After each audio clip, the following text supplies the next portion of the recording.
Marcus Ellery sat by the tall glass window of his office on the 22nd floor and looked at the city below. Cars moved slowly. People walked on sidewalks. A food truck parked on the corner. Everyone was moving. Everyone except him. He had not walked in 11 months. At 30 years old, Marcus had built one of the fastest-growing logistics companies in the country. His face had been on magazine covers. His name was mentioned in the same sentence as some of the biggest names in business. He had worked harder than anyone he knew. Early mornings, late nights, no holidays, no breaks. He had believed, deeply, that if a person worked hard enough, they could control everything. Then one Tuesday morning, he woke up and could not feel his legs. The doctors said it was transverse myelitis, a rare condition where the immune system, for reasons not fully understood, attacks the spinal cord. It happens suddenly, it is painful, and in Marcus's case, it left him unable to walk. The medical team was kind, they were professional, but they were also honest. They told him that recovery was unlikely. They told him to focus on adjusting to a new life. They gave him a wheelchair, a list of therapists, and a folder full of pamphlets. Marcus put the folder in a drawer and never opened it. He refused to believe this was the end, but refusing to believe something and actually changing it are two very different things. Weeks became months. He tried every therapy his money could access. He flew to specialists in 3 different countries. He hired a full-time physical therapist. He spent more on treatment than most people earned in a year. And still, at the end of 11 months, he sat in that wheelchair by the window, watching the world move without him. Ray Dominguez was not the kind of man whose name appeared in magazines. He was 38 years old, and he ran a small auto repair shop in a neighborhood where the sidewalks had cracks and the streetlights flickered at night. His shop was not fancy. The walls were old, the floor was stained with years of oil, but his hands were skilled, and his mind was sharper than most people ever gave him credit for. Ray had never gone to college. Life did not give him that path. His father left when Ray was young. His mother worked 2 jobs. By the time Ray was 17, he was already working full-time at a repair shop just to help keep the lights on at home. He learned to fix engines the way some people learn to breathe, naturally, through repetition, through curiosity, through a love for understanding how broken things could be made whole again. 5 years ago, his wife Maria passed away from cancer. She was 33. She left behind Ray and their daughter Sophia, who was 4 years old at the time. Ray had no time to fall apart. He had a child to raise, a shop to run, and bills that did not stop arriving just because his heart was broken. So he worked, and when the shop was closed and Sophia was asleep, Ray read. Not fiction, not news. He read science, neuroscience, anatomy, physics. Not because anyone asked him to, not because it would earn him more money, but because his mind was restless, and books were the only thing that kept it quiet. He had notebooks filled with ideas, things he had read, diagrams he had drawn, questions he had written down, and could not stop thinking about. Most people in his life thought this was a strange habit for a mechanic. Ray did not care what most people thought. It was a Wednesday afternoon when the company van broke down 2 blocks from Ray's shop.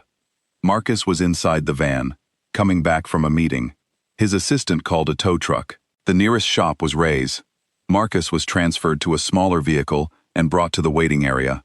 A small room with 4 plastic chairs, a water cooler, and a magazine from 2 years ago. He sat in his wheelchair near the door. He was tired and impatient.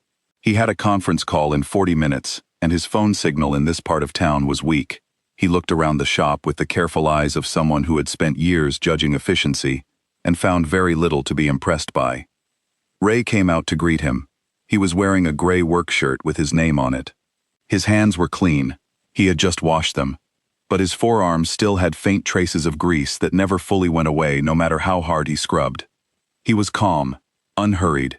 He introduced himself, told Marcus the van would be checked within the hour, and offered him water. Marcus said yes to the water just to have something to do. Ray came back with the water and, without being asked, pulled a chair close to Marcus and sat down. Not in the way someone sits when they are being polite. In the way someone sits when they are genuinely curious. "That's a Permobil M3, Ray said, nodding at the wheelchair. Top of the line. You've had it less than a year, I'm guessing. Marcus looked at him. How would you know that? The tire tread, still almost new, and the armrest adjustment hasn't worn down yet. Ray paused. Spinal cord injury? Transverse myelitis, Marcus said. He did not know why he answered. He usually did not discuss this with strangers. Ray was quiet for a moment. Then he said something that made Marcus set his water bottle down. I've been reading a paper from Johns Hopkins, published about 4 months ago. It talks about a specific kind of nerve stimulation combined with resistance therapy for mid-level spinal injuries. The results are small, but they're real. Nobody's talking about it much yet. The protocol isn't being used widely. He looked at Marcus. Have your doctors mentioned it? Marcus stared at him. This man, this mechanic in a gray work shirt, was describing a medical research paper as easily as he might describe a car engine. No, Marcus said slowly. They have not.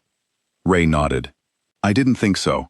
It's very new, and it would have to be combined with something else, a mechanical support structure, to work properly.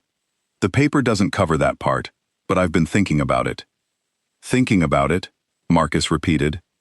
I have a notebook, Ray said. He said it simply, without any pride and without any apology. He stood up and came back a minute later, with a worn spiral notebook.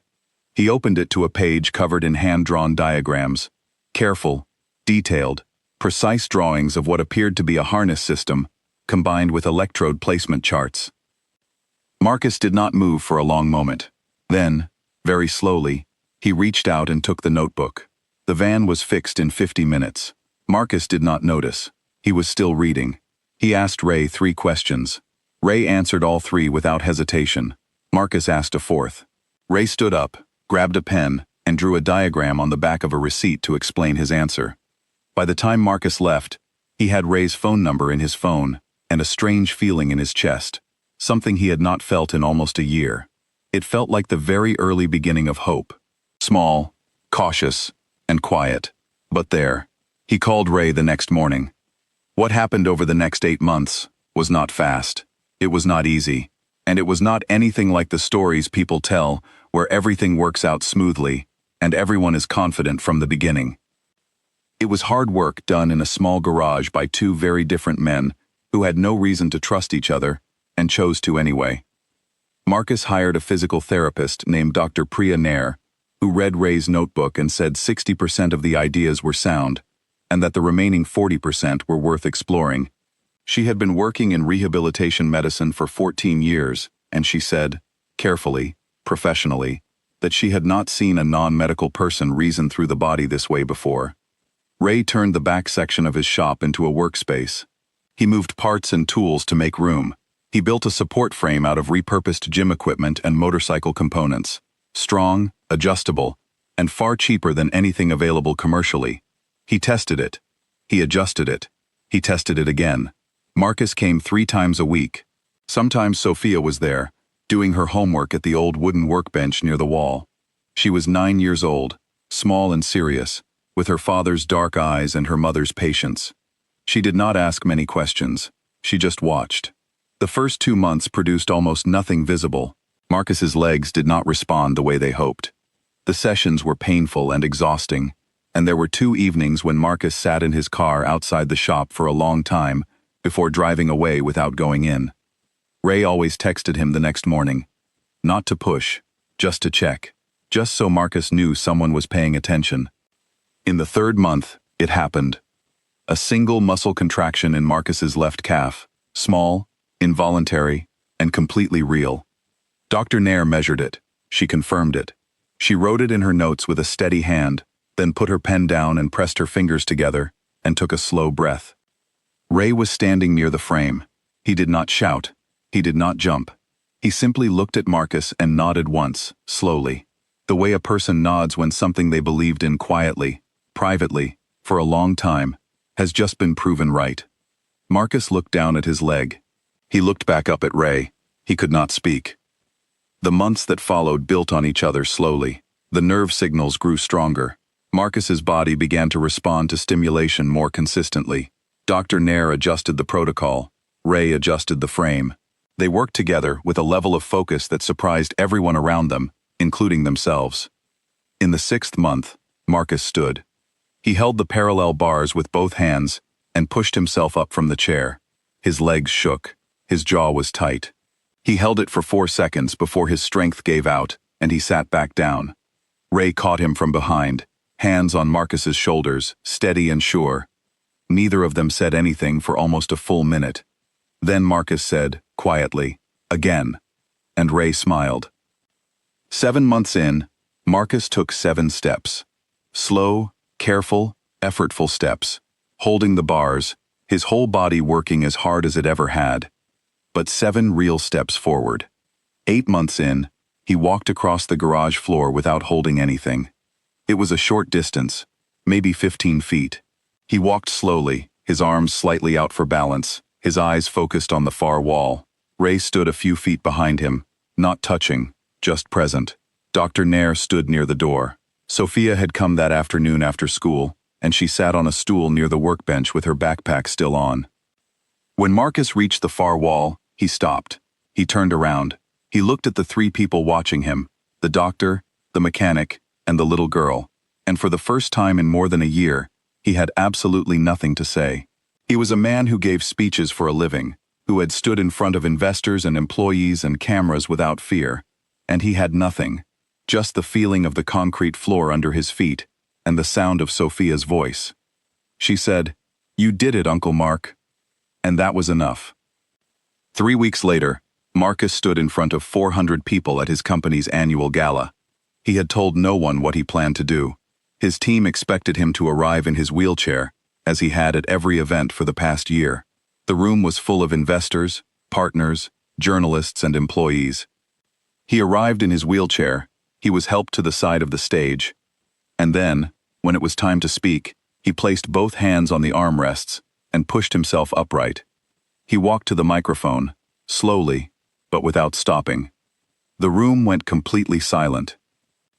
Marcus stood at the microphone for a moment without speaking. Then he said, "I want to tell you about a man named Ray Dominguez." He spoke for 12 minutes.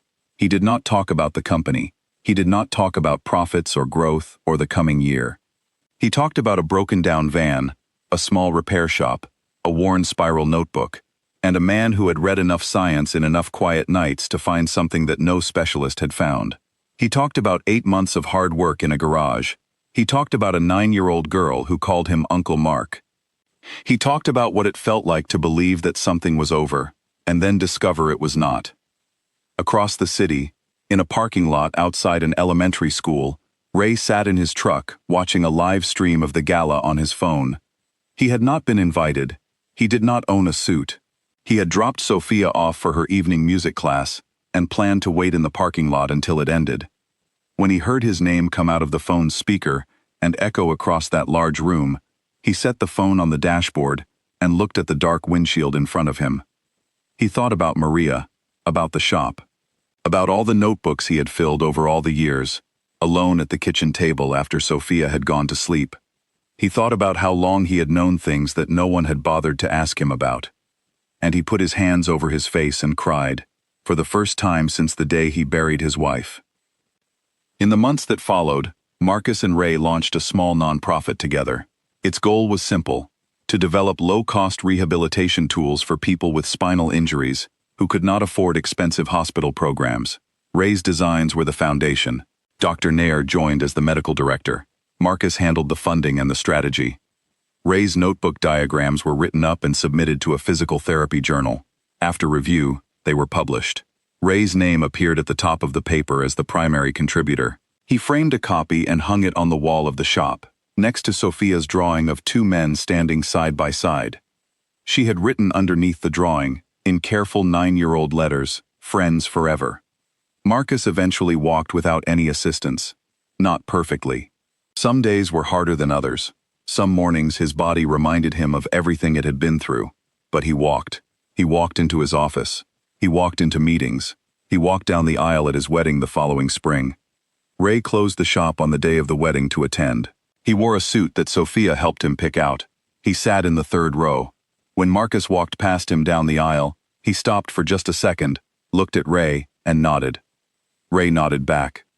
People would later call it a miracle. Journalists would write about it. A documentary team would come and ask questions, and film the garage, and interview Dr. Nair, and put together a story that millions of people would watch.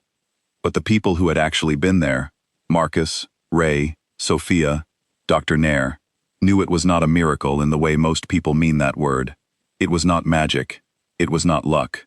It was a man with a restless mind and a quiet life, who spent years filling notebooks with ideas that no one asked for.